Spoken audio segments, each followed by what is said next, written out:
एक बार की बात है, महात्मा बुद्ध के शिष्य आनंद कहीं जा रहे थे। रास्ते में उन्होंने देखा कि एक अधेड़ व्यक्ति एक चट्टान पर बैठा रो रहा है। वे उसके पास गए और बोले, क्या बात है वत्स, तुम कौन हो और क्यों रो रहे हो? आनंद की बात सुनकर उस व्यक्ति की सिसकियां थम गईं। वह अपने आंसू पोंछता हुआ बोला, मैं पास के गांव का रहने वाला एक बदनसीब व्यापारी हूँ। मैं जो भी काम करता हूँ वह बिगड़ जाता है। व्यापार के चक्कर में मैंने अपनी पत्नी के गहने गंवा दिए, मैंने अपने परिवार को भी खो दिया, यहाँ तक कि मेरा घर भी गिरवी पड़ा है।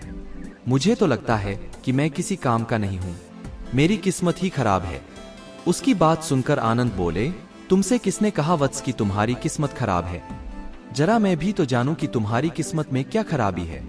वह व्यक्ति बोला, पहले मैं खेती करता था, पर हर साल उसमें घाटा होता था। कभी सूखा पड़ जाता तो कभी ज्यादा बारिश के कारण फसल बर्बाद हो जाती। इससे परेशान होकर मैंने व्यापार करने का निश्चय किया। मैंने पत्नी के गहने बेचकर अपना व्यापार शुरू किया, लेकिन मेरा व्यापार नहीं चला। शुरू में परिवार वालों ने मेरा साथ दिया, लेकिन जैसे जैसे मुझे नुकसान होने लगा, मेरे परिवार वाले भी मुझसे दूर हो गए। मैं यह सब उनके लिए ही कर रहा था, लेकिन अब वे लोग मुझे देखकर नजरें फेर लेते हैं और मुझे ही मेरे परिवार की दुर्दशा का जिम्मेदार ठहराते हैं। उस व्यक्ति ने एक लंबी सी सांस ली और फिर बोला, मेरा एक मित्र है, उसने भी मेरे साथ अपना व्यापार शुरू किया था। उसका व्यापार अच्छा चल रहा है। वह जब भी मेरे घर आता है तो अपनी सफलता की कहानियां सुनाता है। उसकी बातें सुनकर मेरे घर वाले भी कहते हैं कि उसे देख और कुछ सीख। हमें तो लगता है कि तेरे वश का कुछ भी नहीं है। उन लोगों की बातें सुन सुनकर अब तो मुझे भी लगने लगा है कि शायद मेरे वश का कुछ भी नहीं है। अब तो मुझे अपना जीवन ही व्यर्थ लगने लगा है। मेरे मन में ख्याल आता है कि अपना जीवन समाप्त कर लूं। मैं यहाँ आया भी इसी इरादे से था, लेकिन हिम्मत नहीं कर पाया, इसीलिए यहाँ एकांत में बैठा विलाप कर रहा था। आनंद बोले, ओह, तो ये बात है। वैसे क्या तुम इसके अलावा कुछ और भी कहना चाहते हो? उनकी बात सुनकर वह व्यक्ति बोला, एक ओर मेरा हर काम खराब हो जाता है, दूसरी ओर मेरा मित्र है जो हर समय मुझे नीचा दिखाने का प्रयत्न करता रहता है। मुझे समझ में ही नहीं आता है कि मैं क्या करूं। आनंद बोले, क्या तुम अपने मित्र की बातें सुनकर दुखी हो जाते हो? हाँ, मैं उसकी बातें सुनकर स्वयं दुखी हो जाता हूँ, उस व्यक्ति ने जवाब दिया। आनंद ने पूछा, तुम्हें किस बात का दुख होता है, अपने असफल होने का या फिर मित्र के सफल होने का? उनका सवाल सुनकर वह व्यक्ति एक पल के लिए सोच में पड़ गया। फिर वह बोला, अगर सच कहूं तो मुझे अपने असफल होने का उतना दुख नहीं होता है जितना कि मित्र के सफल होने का होता है। अर्थात यदि तुम्हारा मित्र असफल हो जाए तो तुम्हें खुशी होगी? आनंद ने प्रश्न किया। वह व्यक्ति बोला, हाँ, मुझे बहुत खुशी होगी।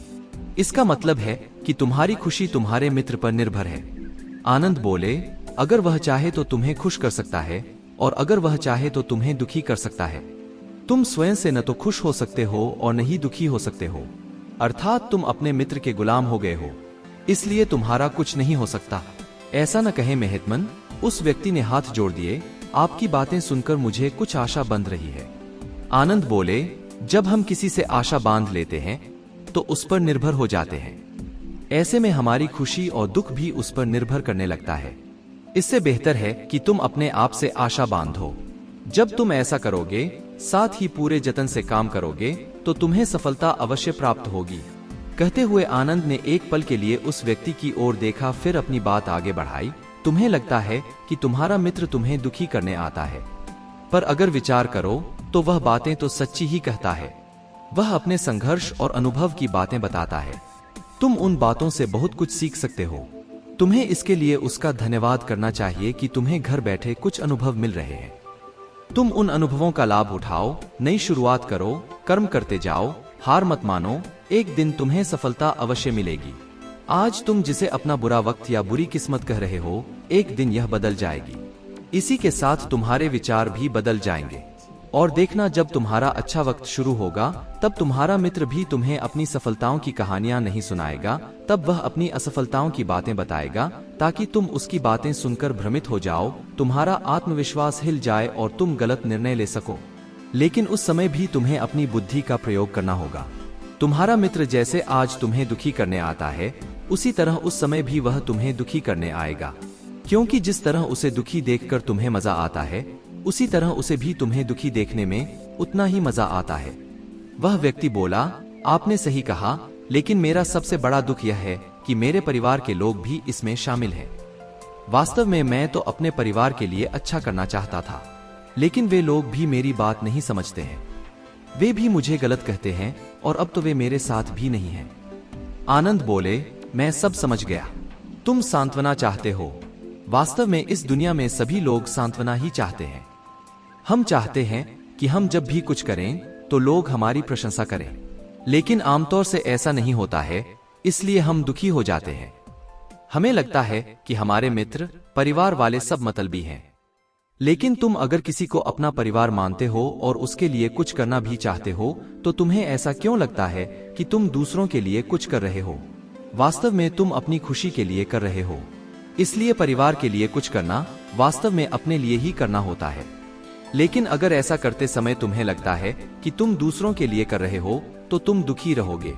और अगर तुम्हें लगता है कि तुम अपने लिए कर रहे हो, तो तुम खुश रहोगे।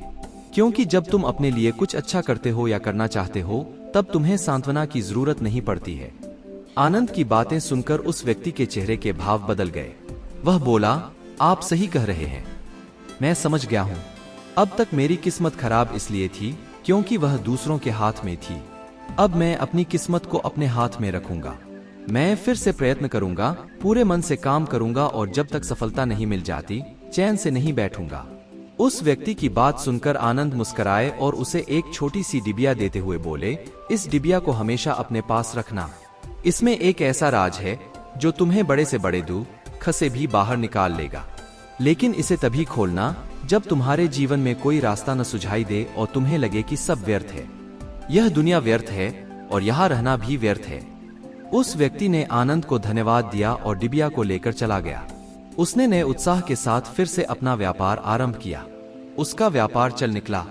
अपनी मेहनत और लगन के बल पर वह एक बड़ा व्यापारी बन गया। परिवार वाले भी उसके साथ आ गए और उसका जीवन हंसी खुशी बीतने लगा। अब वह भूतकाल का रोना छोड़ चुका था। वह भविष्यकाल की भी चिंता नहीं करता था। बस अपने वर्तमान को संवारने में लगा रहता था।